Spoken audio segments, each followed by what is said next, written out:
Welcome to Moments with Marianne. This is your host, Marianne Pestana. And we're here today with special guest, Nancy Colier, who's here to share with us her new book, The Emotionally Exhausted Woman: Why You're Feeling Depleted and How to Get What You Need. So are you tired of being everything for everybody? My goodness, doesn't that sound exhausting? Today, Nancy's here to help us put this in perspective. So Nancy Colier is a psychotherapist, interfaith minister, author, and public speaker. She graduated from the University of Virginia, Columbia University School of Social Work, the Focusing Institute, and One Spirit Interfaith Seminary. Mindfulness and Buddhist practices form the ground of her psychotherapy and spiritually counseling practice. A longtime student of Eastern spirituality and non-duality, Nancy helps to uncover the awareness, joy, and presence that is the ground of well-being. Her work serves to connect clients with their authentic nature and deepest truth.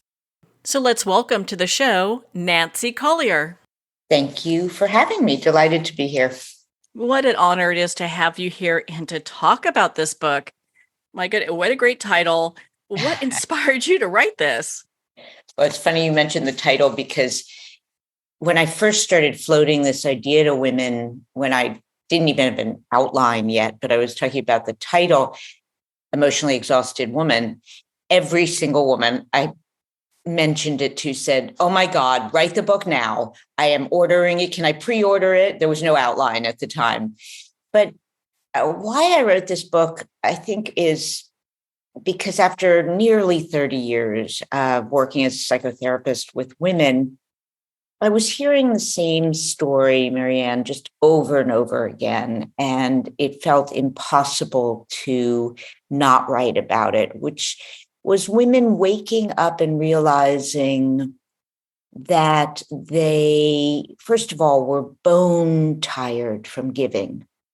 And they knew who they were in all the roles that they played for everyone else in their life, who they were to and for everyone.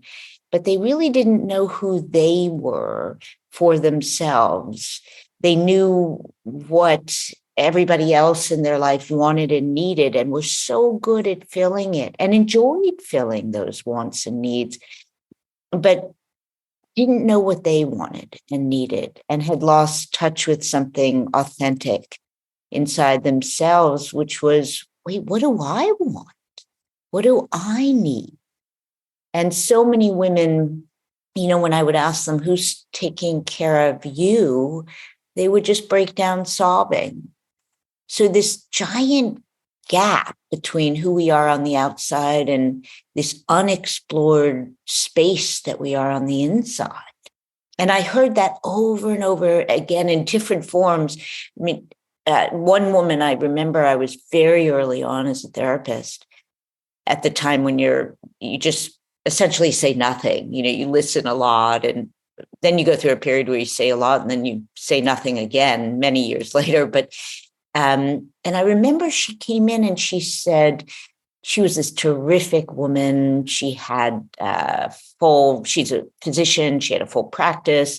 She had 5 children. She had a wonderful relationship.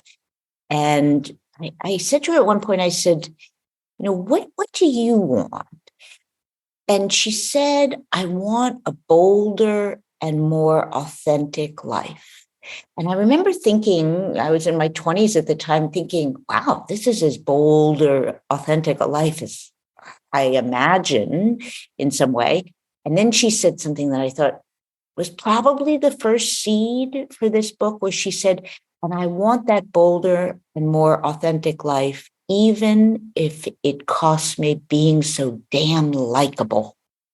So the book is a real investigation of this relentless drive we have to be likable and what that costs us and how we abandon ourselves at some point in our life to try to be emotionally safe, which means to be liked and valued and wanted and all of the above. And so how do we come home? How do we work ourselves back to who we really are, not just live on the fumes of being likable?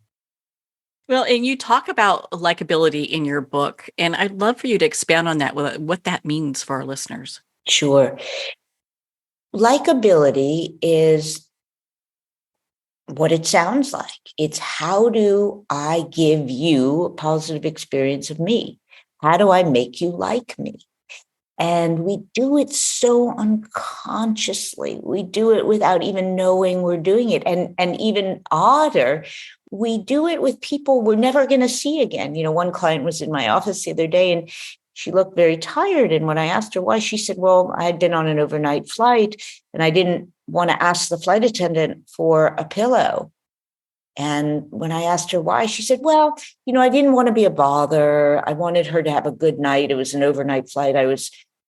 And so on and so on. Or we find ourselves, lying to the dog walker that we're going to have a friend stay when we're away, not share that because we want the dog walker to like it. Nothing wrong with the dog walker liking us. Or we don't tell our primary doctor that we are seeking a second opinion because we don't want them to feel bad, that we don't trust them. We do this, Marianne, in so many ways. And it's like death by 1,000 omissions. We sell ourselves short. We don't tell the truth. We twist ourselves into all of these different forms because we're really afraid that if we're not likable, we're not going to be safe. We're not going to survive. And we haven't learned how to, and it's not our fault. We're conditioned from the time we're very young, to be selfless, to take care of other people's needs, and that should satisfy us. So our entire focus is outward. Do you like me? And I like me when you like me. And what the book is about is learning to trust that you don't have to give yourself away. You don't have to choose to have relationship with others over having a relationship with yourself, that you can be real and related. You can find a new model for what relationship with other people looks like that's based on who you actually are, not just who will make them happy.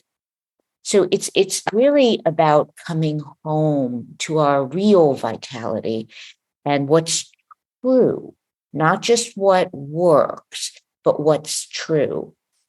But first, we have to be aware of how much we're selling ourselves short, not telling the truth, twisting our truths around, all to have it all go well and have you like me. In your book, I was real impressed. You talk about hypervigilance, and my goodness, I could actually see that. I was like, ooh, I need to look at that. And you have these points that make just so perfect sense. And we're always in this kind of state of hypervigilance.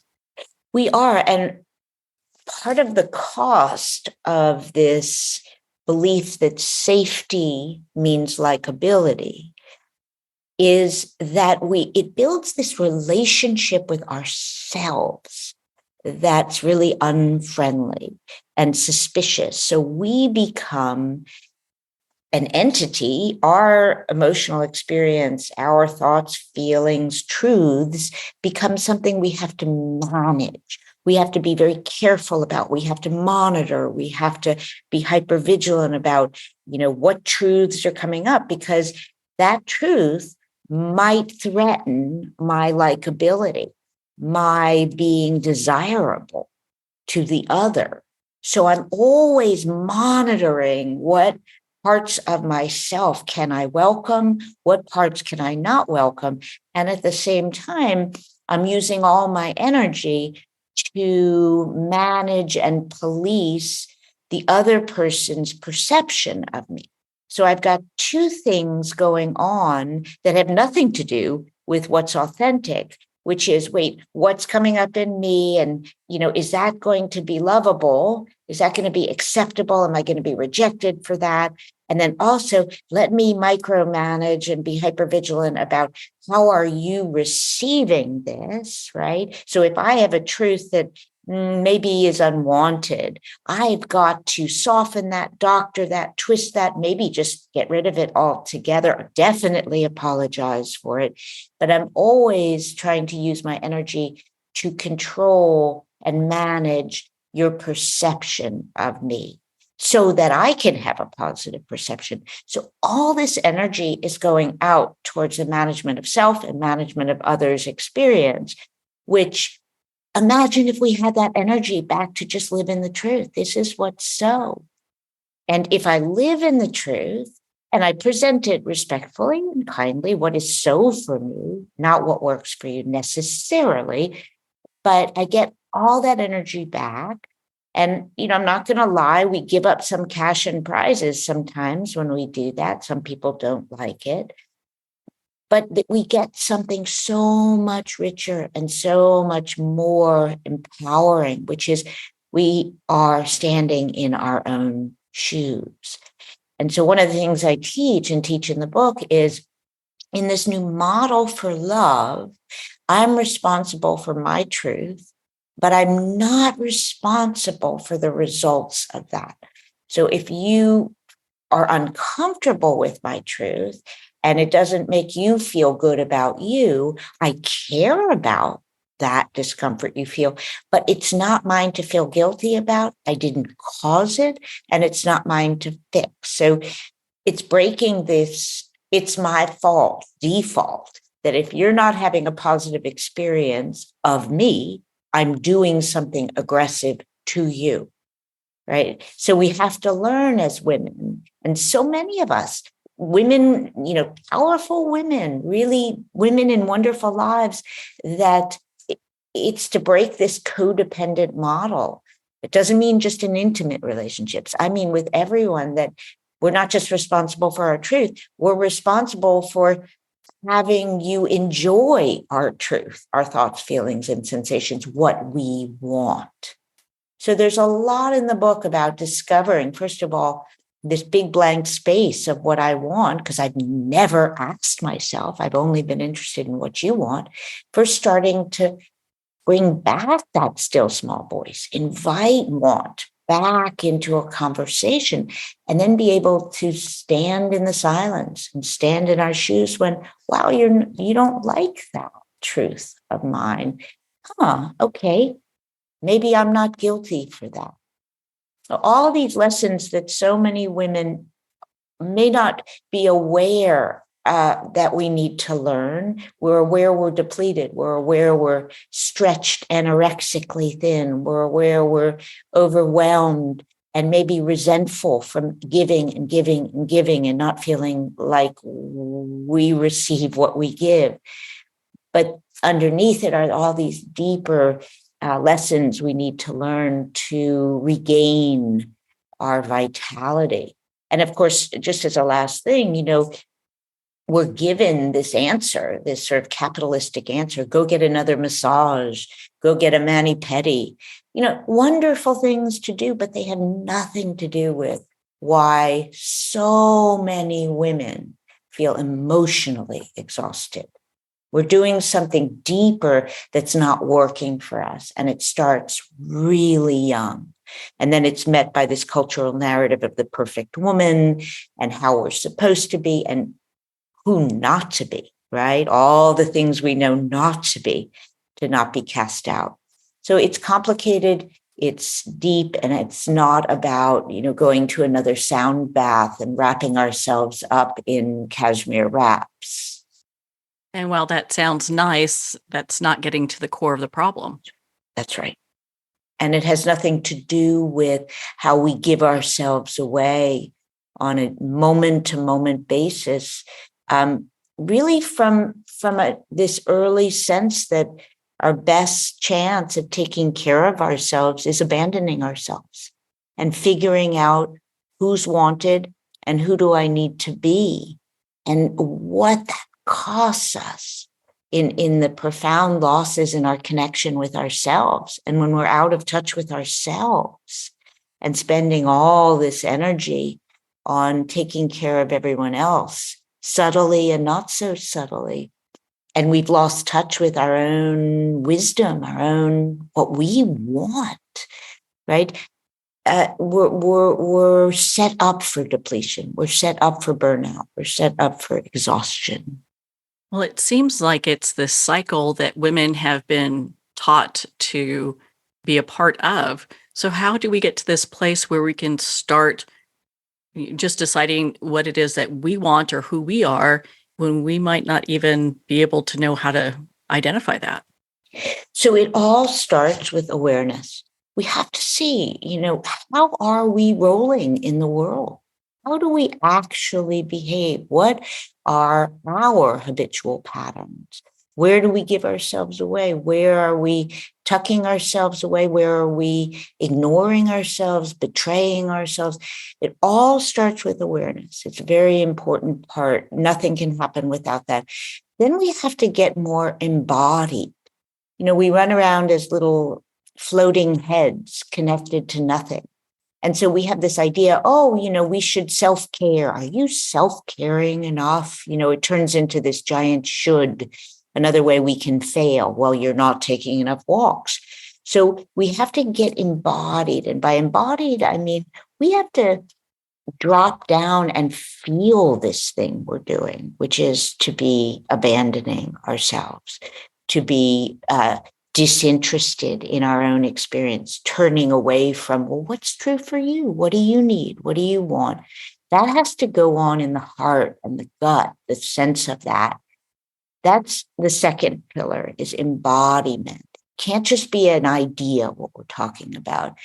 And then we get into some of the changes in choices and behaviors, as in this split between should and want. As women, we live by shoulds. Who should we be as a mother, as a friend, as a wife, as a woman? Most of our life is dictated by should. So we start to just even invite want into our life. When we're making a decision, we say, hey, is this coming from should or want?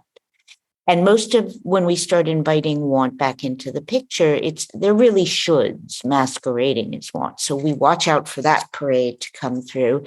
But then we actually insert the question, what do you want? Hey, sweetheart, speaking to ourselves, what would you want in this situation? It is a question that we do not ask ourselves. And then sometimes we can even give ourselves a little bit of the want. And we start to notice, what does it feel like when I'm receiving what I want? Not what I should. What does it feel like when I'm doing what I want? When all of that wanting energy starts to come into our life, what does that feel like? So we start to notice living from want and asking questions like, what am I afraid of if I lived my life from want? We build up all these narratives. If I live from want, it's indulgent. Who am I to get to live from want? Nobody gets to live from want. Or if I live from want, I don't know, I'd end up in Hawaii opening a tiki bar, laying on the couch all day, eating bonbons. Probably not true. But we built all of these, fearful narratives to protect this living by should. So the want versus should distinction starting to insert more wants. And when we have to do a should, being kind to ourselves. Should we want to do this? No, it's a should. I don't want to do my taxes, but maybe I can be compassionate with myself when I do them. It's not a want, and you have to do it. Both and. Then we move into the pillar, which is breaking this it's my fault default. If I come home from dinner and my husband hasn't come home from work and my husband hasn't made dinner and I'm famished and it's his night to make dinner, I don't need to assume I did something to him that morning I'm not aware of that hurt him. I don't need to assume that because my friend is being quieter than normal, I must have unconsciously been insulting we have this tendency as women to assume responsibility when anything in the world is not right. It's a kind of to assert control in part, right? If we did it, we can control it, but it becomes a kind of almost negative narcissism. All roads lead back to our failings. So there are all sorts of ways that we start to break that, because something's not okay means one thing. It's not okay, and we don't know why. And we start there. And then really one of the biggest ones that I work with women really intensely on and talk a lot about in the book is learning to tell the truth.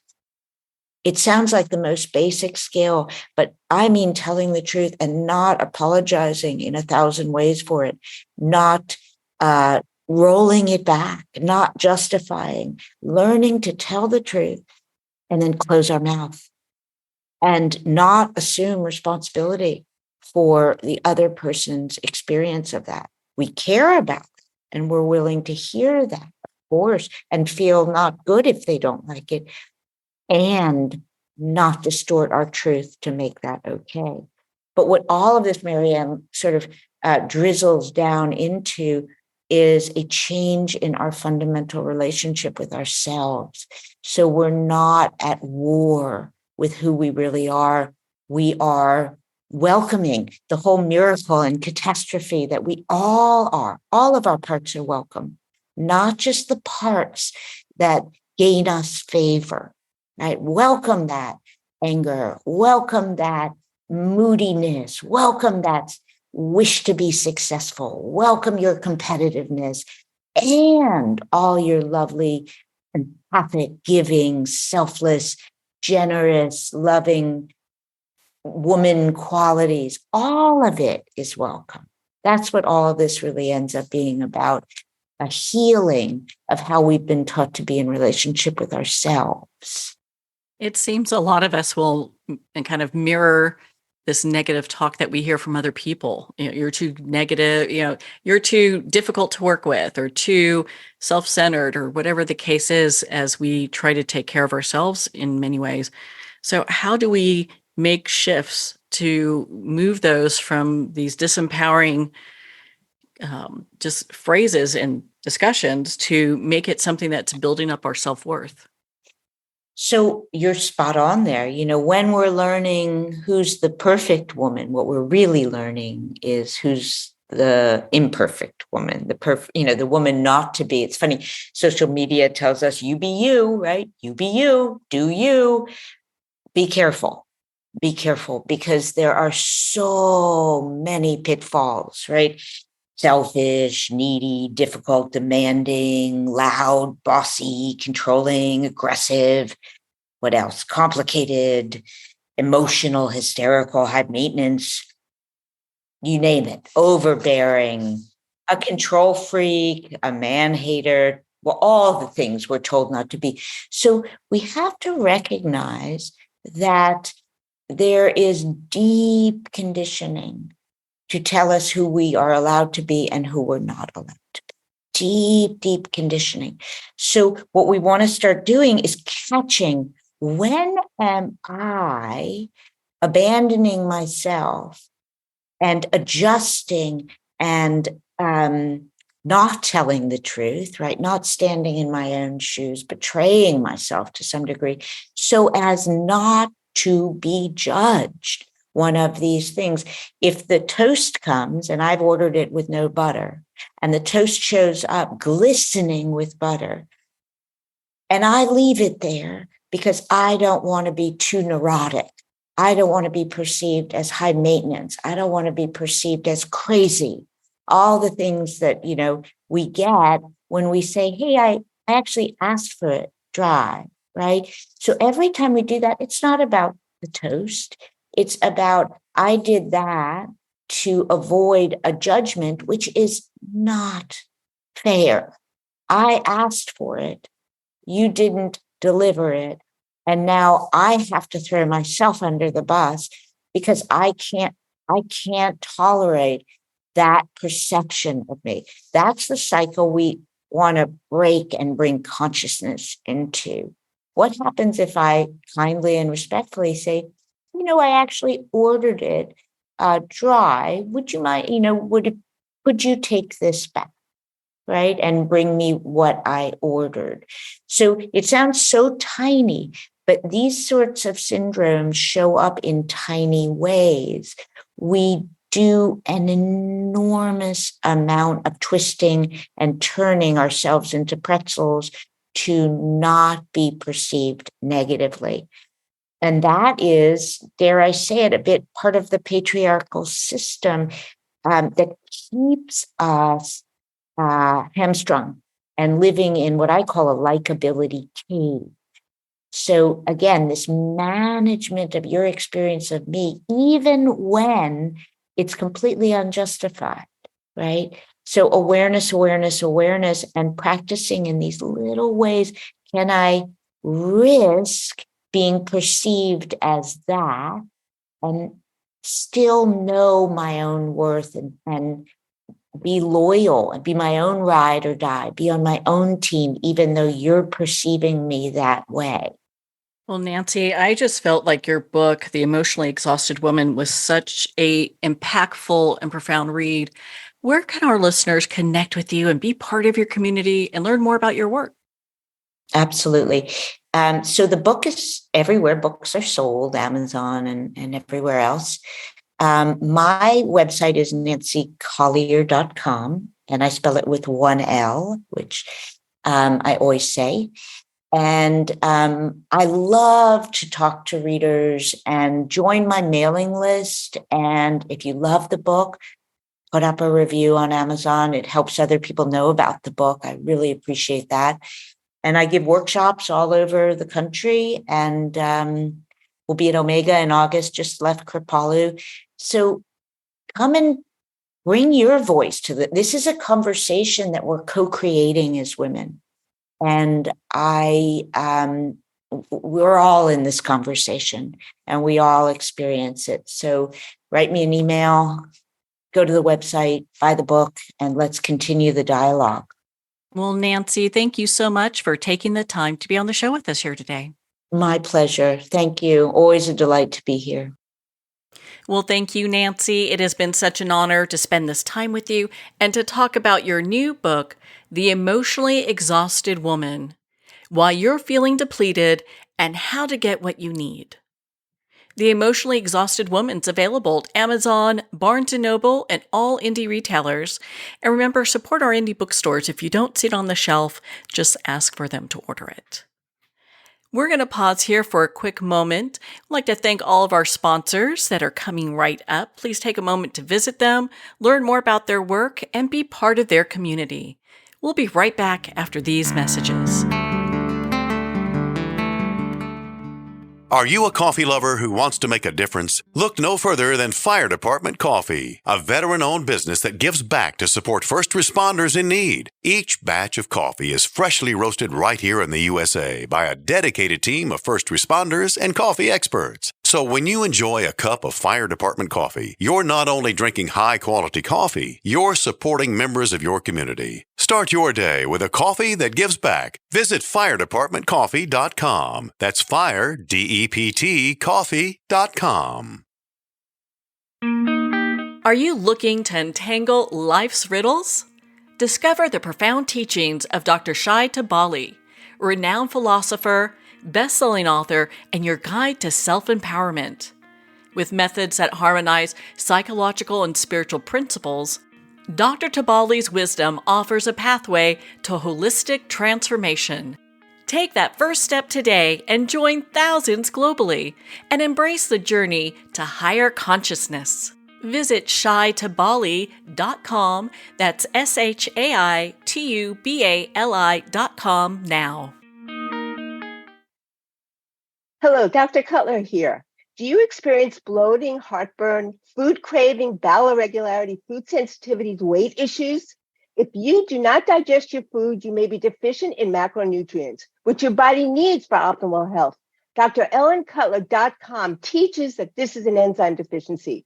I believe the most important supplement is a full-spectrum digestive enzyme, Dr. Ellen's Way Digestive Enzymes. Hear more about it at DrEllenCutler.com. Are you chasing profitability yet losing fulfillment? Let me introduce you to your solution, the Relaunch Company. I'm Hillary DeCesar, an entrepreneurial performance coach, fearless leader of the Relaunch Company, here to help put the pedal to the metal and relaunch your business your way. Visit www.therelaunch.com. Take the free quiz to learn 3 steps towards waving goodbye to burnout and hello to success.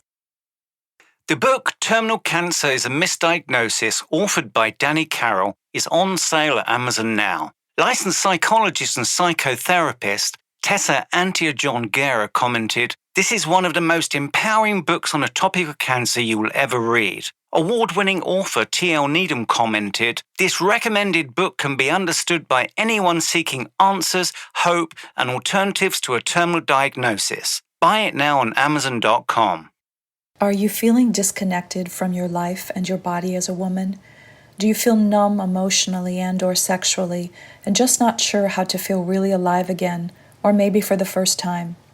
Are you struggling with body and self-acceptance, especially during menopause? If you'd like to reclaim your feminine and learn more about woman and gynecology and how it can help empower your life, contact Gina Cloud at www.ginacloud.com.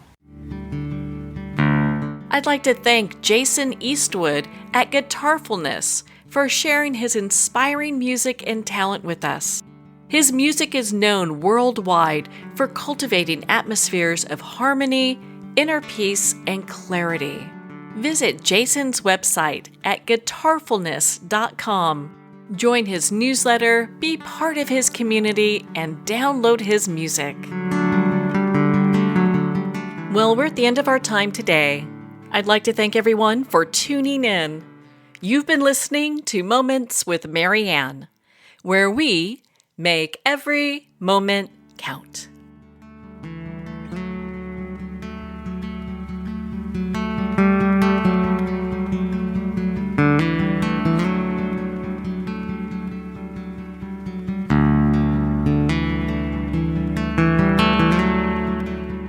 In a single moment, your life can change. Moments with Marianne is a transformative hour that covers an endless array of topics with the best of the best. Her guests are leaders in their fields, ranging from inspirational authors, top industry leaders, and business and spiritual entrepreneurs. Each guest is gifted and a true visionary, a recognized leader in her own work, and while teaching others to develop, refocus, and grow, Marianne will bring the best guest and sometimes a special surprise. Don't miss this. You never know just which moment will change your life forever.